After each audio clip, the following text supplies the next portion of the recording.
Good morning or good afternoon, whatever time you choose to watch this. So my name is Mario Hernandez. I'm a student at Alliant International University. Today, my presentation for cybercrime is going to be on technology, communication, and crime. Essentially, how technological advances and communication have been used in crime. So before we get started, just want to talk about technology in general. It's made things simpler for humanity. Just think about the wheel. Before that, you didn't really have anything or a mode of transportation, and this essentially the wheel made things a lot more efficient. It's even in use today. But with technology, you also have the ability to improve communication. Um, in this case, we're talking about the telegram. Even that's a technology, because later on, as I'll discuss the definition of technology, you'll see what that means. But then you have the telegraph, radio. We started getting a little bit more technical, and by that you'll see what I mean as I define it. Even cell phones, radios. So as much as the growing complexity of technology, you also have ways that people use this to their advantage, and especially when it comes to crimes and stuff like that. And you'll be able to see how that's used. So, anyways, with the increase in technology, also the use for deviant behaviors. So what we'll discuss today, I'll go ahead and talk to you a little bit about what our learning objectives are. I'll go ahead and talk to you about a case. I'll get into it in the next slide here. But just want you to know some definitions, type communication types, and how technology is used as a communication medium. And of course, you also have your typology of cybercrimes, and I'll discuss that in a little bit, and what law enforcement has to say, and impacts and possible future directions. So with that said, I'll go ahead and also discuss the handout. There's a reading I included, and the name of the article is "How Technology Makes Us Vulnerable." So I wanted to share this article because I thought it was interesting that they didn't just talk about communications. They talked about how before people had beepers and cell phones, we were, criminals were already using this type of technology. So it's kind of fielded more in the criminal enterprise prior to being fielded in the public. So I thought that was interesting. And then it also talks about the way that DNA now, that technology in DNA, you can literally manufacture, a DNA code or a bioprinter, if you say, you could say that, and modify a virus or something. So these are other ways that criminals, particularly terrorist organizations, can use technology to their advantage. In the end, what the article is trying to say is, given our current paradigm shift in technology, a small number of law enforcement, especially trained, especially in the government, they're gonna have a hard time trying to combat people who, intend to use technology for bad. In the end, the article is suggesting that a lot more people use technology for good than they use it for bad. But it's in our hands. It's up to us to identify who uses this technology in a bad way. So I'll let you guys read the article, and then you guys can make what you will out of it. But we'll go ahead and get into the PowerPoint slide here. So just for the PowerPoint slide here, that picture you see there, that's actually radio towers that were taken down in Mexico, and those are radio towers that the cartel are using to to go ahead and and communicate with their colleagues among the criminal enterprise, criminal underground, the cartel underground. So I'll go ahead and go on to the next slide. So in 2006, the Mexican cartel, the Zetas, they established this radio network, and this expanded the entire country of Mexico. Just think about it, from all the way to Baja, all the way down to Yucatan on the other end. So so if oh, and you can also see that they've even installed them in Guatemala. So you can see how the cartel essentially constructed an entire radio network that's millions worth of money, and these are military grade equipment. So, more likely they're used for low level players, also for lookouts, just in case there's a, military crackdown. But, one of the things that was interesting, as long as the military came in and took the equipment down, yet they prevailed. They kept coming back up, and this was due to low cost maintenance, so they were easily replaced. So, and this article was back in 2006, but, at the end of the article, someone suggested, or Ackerman in this case suggested, you know what, why don't you use jammers to disrupt the network? But later on we'll discuss some of the law enforcement responses, but just keep that in mind. That's one way that the radio network, communication, and technology is used in order to conduct crime. So next, I just want to go over some definitions. So technology is a matter of accomplishing a task or using technical methods or knowledge. So remember I mentioned a telegram, you had a man on a mountain horse, and he went ahead and took care of business, right? But that's just a technique, or a way of doing it. Now, communication, on the other hand, is an act of transmitting or exchange of information or opinions or ideas. So it could also be a means of communication, depending on what you're talking about specifically. Now, cybercrime, on the other hand, crimes in which the perpetrator uses special knowledge of cyberspace. In this case, the use of radio waves is technically cyberspace. So this is a cybercrime, even though the communication in itself is not per se a crime, but the way it's used to carry out a different crime is. So this is why I wanted to talk about this specific topic, because we have the uses of technology and the way that the use of technology are used to carry out deviant behaviors.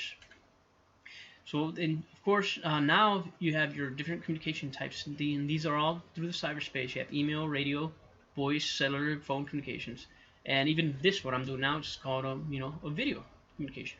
So if somebody was live on the other end, I'd be able to exchange ideas in communication. So as far as technology as a communication medium, well, this is straight from the text. So you have your cellular phones, and you have any equipment that can be obtained at low cost. In this case, the radio towers, even though they were military grade, they can be replaced. And of course, in this case, they're sharing information of interest. And there's other aspects of this. It's particularly social perspectives. So you have, your subcultures, you have your groups that, end up forming their own norms, goals, values, and justify their activity.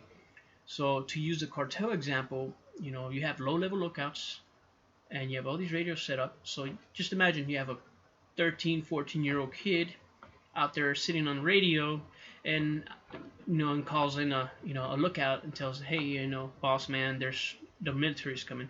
Or if you guys remember Black Hawk Down, there was a scene where the helicopter flew over the beach, and there was a kid there sitting by the beach, and as soon as he saw them fly over, he got on his radio. So think about that. If that was back in the 90s, then imagine how much that technology is more prevalent now.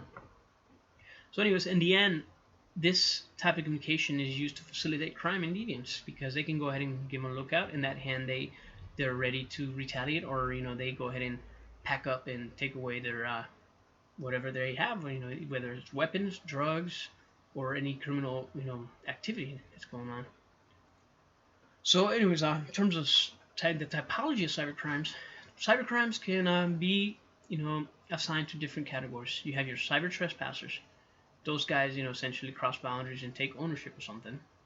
You got your cyber deceptors or cyber thefts, and then the illegal acquisitions. So I'm not going to go into too many details with these, but just want you to be aware of these. Then you have your cyber porn, sexually explicit content materials. So the next one is your cyber violence. And in this case, this is the ability to send injurious, hurtful, or dangerous materials. But in this one, I want to include this one particularly because essentially it is cyber violence in a way, because I don't know if you guys remember, there's a movie called End of Watch. Two police officers go out on the beat, and they end up having some huge bust, and then there's a scene where there's a phone call made down to a cartel in Mexico, and the long story short, conversation goes something like, oh, there are two police officers causing trouble, and the guy says, why don't you just take care of it, go ahead and have him killed or something. So that's one way of communicating violence. In this case, it's called in a hit. But when it comes to technology used to carry out, whether it's a drug, a transaction, or a drug preventative crackdown, for example, calling in a lookout ahead of time. So I wanted to kind of narrowly define that in there. It's kind of vague, but I wanted to throw that in there because I thought that would be where it fit the most, according to the typologies of cybercrimes. But I'm sure there are other better explanations, and as time goes by, I'm sure somebody will come up with a different category. So, or maybe a subcategory for that one. But anyways, moving on to the law enforcement response, I wanted to talk about this because there are many challenges when it comes to cybercrimes. You got your jurisdictional issues. You have, for example, you have the FBI, who has a really good program when it comes to cybercrime response, and then you have your low-level, maybe a county sheriff's department, who probably has minimal to no training or equipment in detecting these types of crimes. So just want you to picture that, because the jurisdictional issues may be because sovereignty. Maybe Mexico does not want any international help when it comes to combating these kind of things, or maybe they just don't have the resource. But just jurisdictional. I just want you to be aware of that challenge. The next one, I think it's self-explanatory. When you have a difficulty investigating something you quite don't understand, for example, let's say you have a radio network and you have a small sheriff's department who's not really trained to detect that type of technology. And of course, you have the difficulty of acquiring, maintaining technology to combat crimes. I wanted to point back to that example I brought up in the beginning, where it was suggested, why don't you just use jammers to jam their communications? And yeah, that is a good method, but whether it's a budget constraints, whether it's supply constraint, or maybe there's 10 to the whole unit and you have 50 units operating at once. So just even maintenance, because I can tell you this from experience. I was in the Marine Corps. I was a wing supply. Essentially, I took care of all the equipment and make sure we had what we had in combat to ensure that it was maintained and that we had a repair project and everything like that. So I was a supply operations specialist. So that I can tell you from firsthand, even within the U.S., when it came to small units, whether it was due to budget constraints, maintenance breakdown, and repair or lack of personnel to fix that equipment. So that I can tell you could happen at a law enforcement agency. Now going back to training, and of course training personnel that are keen on these types of situations. Not every military soldier out there, or not every law enforcement officer out there is going to know how to recognize this stuff. So, but then you have your specialties, and then of course you have people that you do train, but maybe the incentives aren't there, so you have a hard time retaining these type of personnel that know that are specialized in that type of knowledge or recognize these types of equipment or cybercrime situations. And of course, you have your lack of managerial and police support for investigating cybercrimes. They may have other priorities. They may be more on, for example, the cartel situation. Their military might be more involved in burning down fields than taking down towers. They might have different objectives, and it's all a matter of what's a priority for, their leadership. And the same thing applies to law enforcement agencies. You may have some that rather respond to domestic violence issues versus, a kid hacking the local school or something like that. So again, it comes back to resources. Next, just want you to think about the impact. Like that article suggested in the handout, that some of this technology has been used long before the general public. So that tells you that criminals have access to technologies that we probably haven't seen, or and whether it's because they have exclusive access or because they have money talks, whatever the situation is, I want you to be aware of those impacts. And of course, communication also facilitates other crimes. I mentioned some of those, for example, cyber theft or cyber porn or any other cyber-related crimes that involve some kind of denial of access or access to proprietary or private information. So the other impact is that law enforcement has to respond. That article was right when he suggested that a small trained elite force is not going to be enough to combat these types of crimes. So the response to this is that, hey, they need to train more personnel. They need to be concurrent with the current technology. If you guys remember the FBI assignment we had to do with FBI versus Apple. So Apple didn't want to crack it, and then the FBI eventually found out how to do it. So that's just a prime example that I mean, I know it's going to get into the concept of freedom of speech and all those other Bill of Rights and law arguments, but when it comes down to it, if you want to combat the current technology, you got to be able to recognize what's new and stay on top of that. So that's one of the impacts that it's having. And again, this is going to pull resources, training, money, arguments in Congress to support, a budget for such, endeavors. But I also wanted to point out some of the things that has had to happen in order for us, or really a new huge impact in order for something to change. So think about 9/11. That brought about the USA Patriot Act, and many of you remember, or at least I remember that during my undergrad we had various arguments where you had your tapping, you had your phone tapping, you're listening on conversations and stuff like that. I mean, there was a public uproar, that privacy was being invaded, but really, there's always an argument. One is in favor, one is in opposition. But just think about listening devices, wiretapping, the enhanced hearing devices, and message encryption. So whatever you send through wave, through the cyberspace, may be intercepted. So that's the impact that it's had on us. So same thing with cellular communications and radio communications. I mean, there's going to be prone to being intercepted and listened to. So again, it impacts individual rights, liberties, etc. But I guess one of the arguments I remember back from undergrad is sometimes you have to give up some of your liberties in order to feel more protected. So it'll come back to whether giving up or giving up more rights or getting more rights back and feel less protected. Next, so as far as future directions, mostly across the text and everything I've come across, cybercrimes still tend to be on the low priority, and the low priority crimes, they still tend to be low priority unless something really big happens, gets on the news, and it goes everywhere. So with this, my indication of what future direction may look like is that there may be increased capabilities, more funding, more training, going back to the impacts.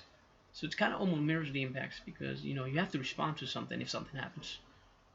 So so there may be state, national agencies that get equipped to handle such crimes, and then turn these may provide local support. And this has happened already in the past. If you guys think about the forensic paradigm shift of the 90s, a lot of forensic evidence was being looked at and scrutinized, but then you had your specialized labs that assisted small or local law enforcement agencies that really didn't have the technology to do that.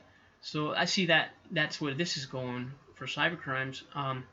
And I also one thing I want to notice is side note, for anybody looking for jobs, particularly in this area, there are a lot of cybercrime opportunities, cybercrime job postings that I've seen in the more recent months, and so this tells me that this is an area of growth in terms of job and and what we're trying to accomplish here in combat.